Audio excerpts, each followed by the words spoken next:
There's an old joke. What kind of man drowns on dry land? I can't remember the punchline past my raging hangover.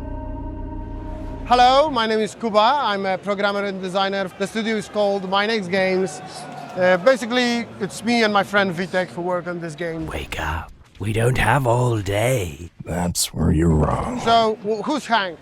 Think Batman, but always drunk and he can time travel. What's the gameplay? You basically play this co-op game with your past self. Show me the not shown. So you're a vigilante. You work, you run around, you do stuff, and at a certain point of the adventure, you find a mirror. You go through the mirror and you travel back in time to the beginning.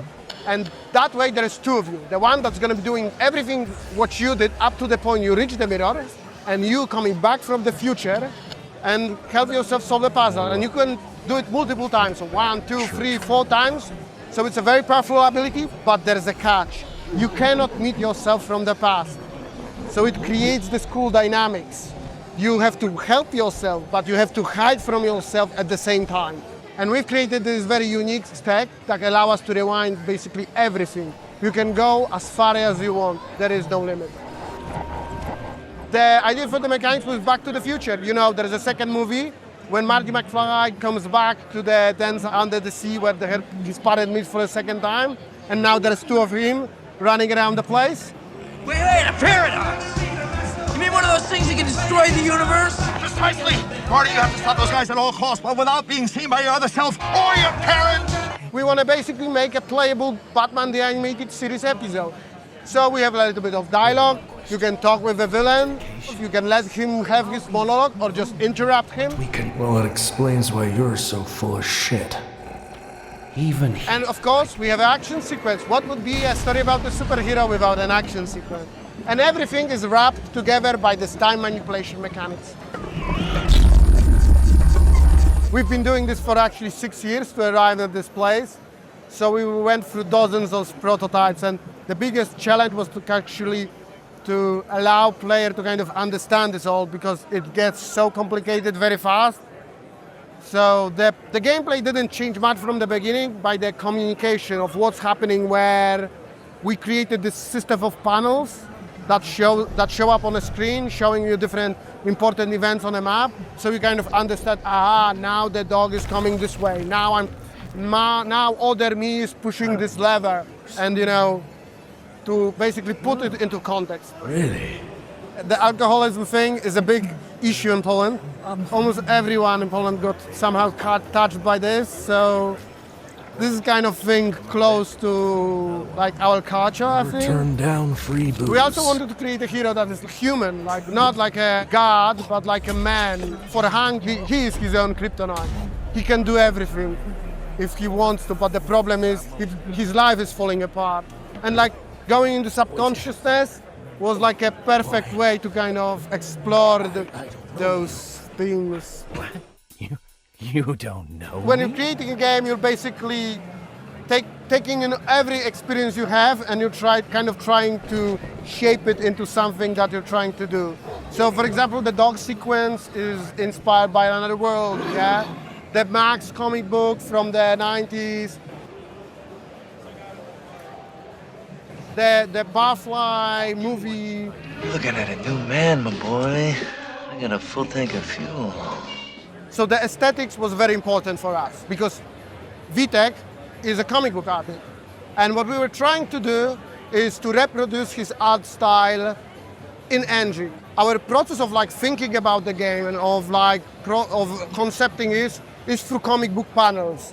So the idea was to just take those comic book panels and kind of embed them, shot by shot into the game. We spent like good year and a half, maybe 2, hammering down his art style in engine. I've been making games for 17 years now. I'm even now working as a professional game developer, but like, even if I am in the industry and I'm making my own games for someone else, you cannot make stuff like this. Because when I pitched this idea for the first time, like everyone said I was crazy, technical challenges were like too high and they didn't understand what I was going for. And like, I like making strange stuff and I like the freedom, and this is what drove me, I think. You sometimes find a place in your life, you know that you fit in. I kind of bumble into it and I realized it's something I like to do and I'm doing it. Hank was funded by both Polish government, the Ministry of Education, of Culture, and by European Union, the media program. And we had absolute creative freedom. Like, they didn't tell us what to do. We wrote the proposals. The process of writing the proposals, it required a lot, 6 months, so it was a lot of work. But after we described everything, we showed the concept arts and what we want to do. They just greenlit it and we were able to basically do whatever we wanted within that scope that we presented. Without the government program, this wouldn't exist. They believed basically in us when no one else believed, and that kind of allowed us to get here. There is a special booth every year at PAX that basically allows people like me show their games, because getting here, it's a massive cost, and without them, we wouldn't be able to. So initiatives like in Foundation in Games Poland and CRPK, because, for example, we already have a game called Hank Straitjacket on Steam available to play for free. That was financed by CRPK, and this is basically a prototype of the dialogue system for this game. So through those prototypes, we are able to push forward and get funding and move on. You see, Hank is like a playable comic book, yeah? So we wanna embrace that inspiration, and we wanna make a series of games about Hanks. Like, every one of those is gonna be a separate adventure, self-contained, with a beginning, middle, and an end.